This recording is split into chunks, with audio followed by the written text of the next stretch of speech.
Hello दोस्तों, आप सबका स्वागत है आपके अपने YouTube चैनल YouTube एकेडमी में।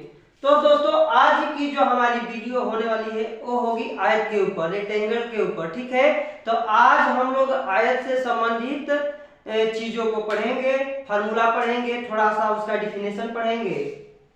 तो देखिए, सबसे पहले हमारा ये टॉपिक होगा वो होगा आयत। ठीक है, अब आयत होता कैसा है, आयत का फिगर कैसा होता है, ये आपको हम खींच के बताते हैं। तो देखिए, ये हमारा एक बन गया आयत। ठीक है,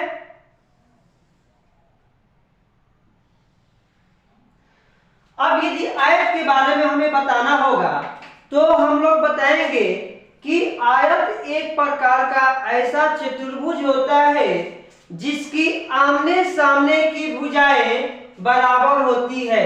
चलिए इसके शीर्षों का नाम दे देते हैं, ए बी सी और यहां पे डी।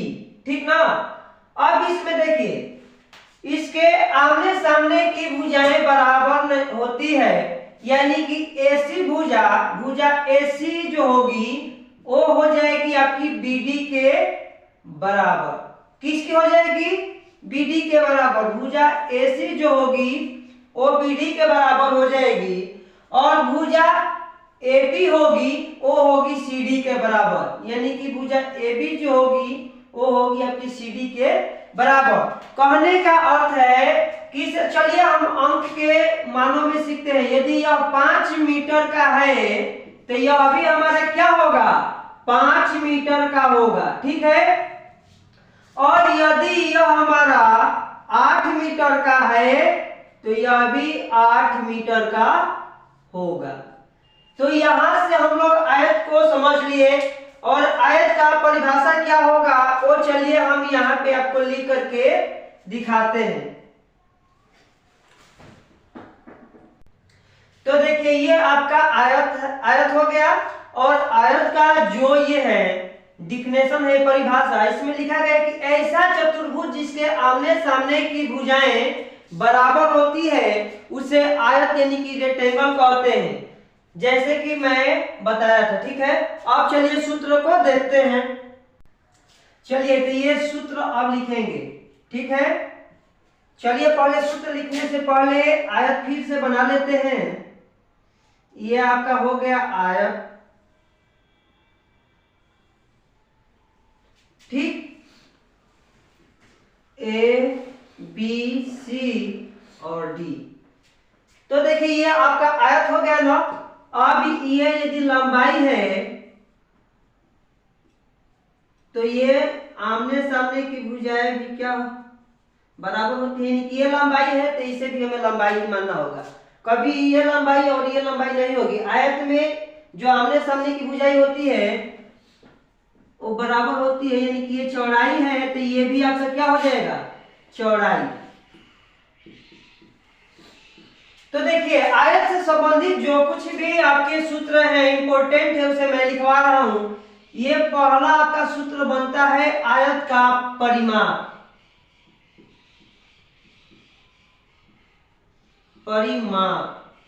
देखिए, आयत का परिमाप कहने का अर्थ है कि जो आपका आयत है उसके चारों भुजाओं की लंबाई जो होती है वो परिमाप होती है। ठीक है, तो आयत का परिमाप का सूत्र क्या हो जाएगा? 2 कोष्टक में लंबाई प्लस चौड़ाई। ये आपका एक पहला सूत्र बन गया। अब देखिए, दूसरा सूत्र होगा आयत का क्षेत्रफल। आयत का क्षेत्रफल, तो आयत का क्षेत्रफल हो जाएगा आपका लंबाई गुणे चौड़ाई। ठीक है, अब यहां से आयत का जो क्षेत्रफल होगा वो हो जाएगा लंबाई गुणे चौड़ाई। अब यहां से आपका दो छोटे छोटे सूत्र और बनते हैं इससे ही रिलेटेड। अब क्या कह देगा, कहीं पर आपका क्षेत्रफल दिया होगा और लंबाई दिया होगा तो चौड़ाई पूछ लेगा, और कहीं पे क्षेत्रफल दिया होगा और चौड़ाई दिया होगा तो लंबाई पूछ लेगा। इसके लिए सूत्र क्या लगाते हैं? लंबाई बराबर हो जाएगा ये मेन सूत्र है, इसी से बना है। लंबाई बराबर हो जाएगा, यहाँ पे गुणा कर रहा है ना, तो इस साइड में आकर के क्या करेगा, भाग, यानी कि क्षेत्रफल बटा में चौड़ाई। और वो कैसा क्षेत्रफल है, वह आयत का क्षेत्रफल है, ध्यान रखना है। क्षेत्रफल बटा में हो जाएगा चौड़ाई। तो एक सूत्र यहां से बन गया, दूसरा सूत्र इसमें और एक बन जाएगा चौड़ाई बराबर। चौड़ाई बराबर हो जाएगा क्षेत्रफल बटा में लंबाई, क्षेत्रफल बटा में लंबाई। तो देखिए ये पहला सूत्र है, ये दूसरा सूत्र है, और दूसरे सूत्र में दुई गो इसके क्या है, छोटे छोटे सूत्र इसी से बने हैं, माने पक्षांतर करके। अब ये तीसरा सूत्र बन जाएगा आयत का विकर्ण, आयत का विकर्ण। अब देखिए आयत में कई गो विकर्ण होते हैं, किसी भी आयत में दो गो विकर्ण होते हैं, दो, ठीक है। तो ये आपकी विकर्ण, विकर्ण कौन है, विकर्ण इसमें ए और सी है। आयत हमारा है ए बी सी डी, और विकर्ण का कौन कम कर रहा है, ए सी। तो दूसरा विकर्ण क्या हो जाएगा, बी डी, यहां से यहां मिला देंगे तो इसका नाम हो जाएगा विकर्ण। देखिए ध्यान दीजिएगा, ये विकर्ण है, यानी कि ये भी विकर्ण होगा। तो आयत का विकर्ण बराबर क्या होता है, अंडर रूट में लंबाई का स्क्वायर, ये लंबाई का स्क्वायर मतलब होल वर्ग, उसके बाद हो जाएगा आपका चौड़ाई का स्क्वायर, ठीक है। तो आयत से संबंधित इतने ही फॉर्मूले लगभग होते हैं बेसिक चैप्टर में, ये हो गए। तो चलिए जो भी हम आप लोगों को सूत्र बताए हैं उस पे न्यूमेरिकल को देखते हैं। तो पहला सूत्र लिखवाए थे कि आयत का परिमाप बराबर 2 कोष्ठ में लंबाई धन चौड़ाई, तो उसका उपयोग करना हमारे जरूरी है। तो पहला प्रश्न आपका क्या बना है, एक आयत की लंबाई 20 मीटर है तथा चौड़ाई 10 मीटर है, तो उस आयत का परिमाप ज्ञात कीजिए, ठीक है। तो आयत का परिमाप ज्ञात कीजिए, हमें ध्यान देना होगा कि कौन सा क्या कह रहा है, क्षेत्रफल नहीं, यहाँ पर परिमाप की बात हो रही है। तो आयत का परिमाप का सूत्र आपको लिखना होगा, ठीक है। और फटाक से लिखेंगे आयत का परिमाप, आयत का परिमाप। और आयत का परिमाप बराबर क्या होता है, 2 कोष्ठ में लंबाई धन चौड़ाई, ठीक है, 2 कोष्ठ में लंबाई धन चौड़ाई। अब यहां से देखना है कि 2 के जगह ये पक्का लिखेंगे 2, ठीक है।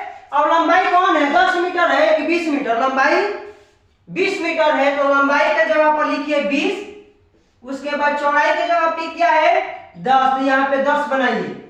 अब हम लोग आप लोगों को यहाँ पे सिखा चुके हैं कि कभी भी ब्रैकेट वाला कार्य सबसे पहले कर लेना है।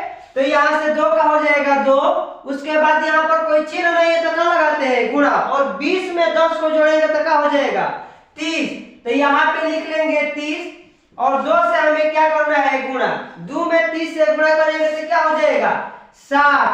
अब 60 मीटर, देखिए यहाँ पे एक बात आप लोगों को बताना है कि यहाँ पर मीटर वर्ग मीटर क्यों नहीं लिखे, क्षेत्रफल जब भी लिखते हैं तो वर्ग मीटर में लिखते हैं, लेकिन ये कौन सा है, ये परिमाप की बात हो रही है। तो लंबाई जो है सारी लंबाइयों को जोड़ा गया है, कहीं पर गुणा नहीं किया गया है, इसलिए क्या होगा यहाँ पे 60 मीटर होगा। चलिए क्वेश्चन संख्या 2 को देखते हैं।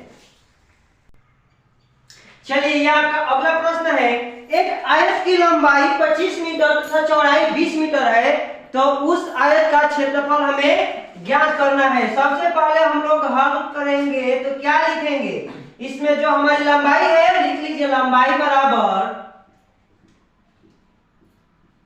25 मीटर और चौड़ाई बराबर क्या हो जाएगा, चौड़ाई आपका 20 दिया है तो 20 मीटर लिख लेंगे, ठीक है।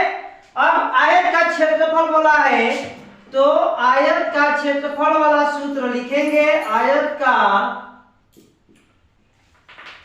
क्षेत्रफल बराबर क्या होता है लंबाई गुणे चौड़ाई। जब भी हम प्रश्नों को करेंगे तो सूत्र बार बार लिखते रहेंगे। सूत्र लिखने से फायदा ये होता है कि हमें जो सूत्र होते हैं याद होते रहते हैं, यानी कि याद हो जाते हैं। देखिए यहाँ पे लंबाई के जगह पर क्या है 25 है ना, तो 25 रख देंगे, और चौड़ाई के जगह पर क्या है जी 20, तो 20 रखेंगे, और 25 में 20 से हमें गुणा कराना है तो क्या हो जाएगा 500। ठीक है, उसके बाद ये लिख देंगे मीटर और मीटर पर का 2 ला करके बैठा देंगे, यानी कि ये हो जाएगा आपका वर्ग मीटर। चलिए हम अगला क्वेश्चन देखते हैं। यह क्वेश्चन है, एक आयत का लंबाई 12 मीटर तथा चौड़ाई 5 मीटर है, तो उस आयत का विकर्ण ज्ञात कीजिए। विकर्ण मतलब समझते हैं, विकर्ण मतलब देखिए ये आपका आयत है ना, तो देखिए आयत मानिएगा थोड़ा सा वर्ग जैसा बना है, इसमें 12, यह जो है 12 मीटर है तो यह भी 12 ही होगा, और ये 5 मीटर है तो यह भी 5 ही मीटर होगा। और हमको निकालना क्या है, आयत का विकर्ण। तो विकर्ण पहले भी बताए हैं कि जो सबसे बड़ी भुजा होती है, देखिए आयत में एक कोने से दूसरे कोने तक, दूसरी भाषा में समझिए आसान भाषा में, एक कोने से दूसरे कोने तक जो भुजाएं जो मिलाती है रेखा, तो उसे विकर्ण कहते हैं। और आयत में कितने विकर्ण होते हैं, 2 गो। तो चलिए आयत का विकर्ण निकालना है, तो आयत का विकर्ण ज्ञात करना है ना, तो आयत का विकर्ण देखिए पहले सूत्र लिखेंगे, आयत का विकर्ण। ठीक है, आयत का विकर्ण, और आयत का विकर्ण बराबर क्या होता है, अंडर रूट में लंबाई स्क्वायर प्लस चौड़ाई का स्क्वायर। ठीक है, तो अंडर रूट में अंडर रूट हम बना लेंगे, कौनी का चिन्ह बना लेंगे। अब लंबाई स्क्वायर बोल रहा है ना, तो 12 का स्क्वायर, यानी कि यहाँ पर 12 लिखो और इसका स्क्वायर बनाओ, प्लस चौड़ाई का स्क्वायर, यानी कि यहाँ पे 5 लिखना है और इसका स्क्वायर बनाना है। अब देखिए कौनी में 12 का स्क्वायर कितना होता है, 12 का स्क्वायर, यानी कि 12 में 12 से गुणा कराते हैं तो आपका आ जाएगा 144, प्लस 5 का स्क्वायर, यानी कि 5 गुणे 5 करेंगे तो ये आपका हो जाएगा 25। अब दोनों को जोड़ लेंगे तो ये हो जाएगा 169। ठीक है, अब 169 का वर्गमूल निकालेंगे, यानी कि 169 का हो जाएगा 13 गुणे 13, तो एक वो 13 को क्या करना है, बाहर निकाल देना है, तो ये हो जाएगा आपका 13 मीटर। यानी कि ये जो हमारी विकर्ण है इसकी लंबाई कितनी हो जाएगी, 13 मीटर। ठीक है, तो फ्रेंड्स ये हमारी वीडियो कैसी लगी, अगर ये वीडियो अच्छी लगी है तो वीडियो पर लाइक कीजिए, वीडियो को शेयर कीजिए तथा हमारे चैनल को सब्सक्राइब कर लीजिए। Thank you.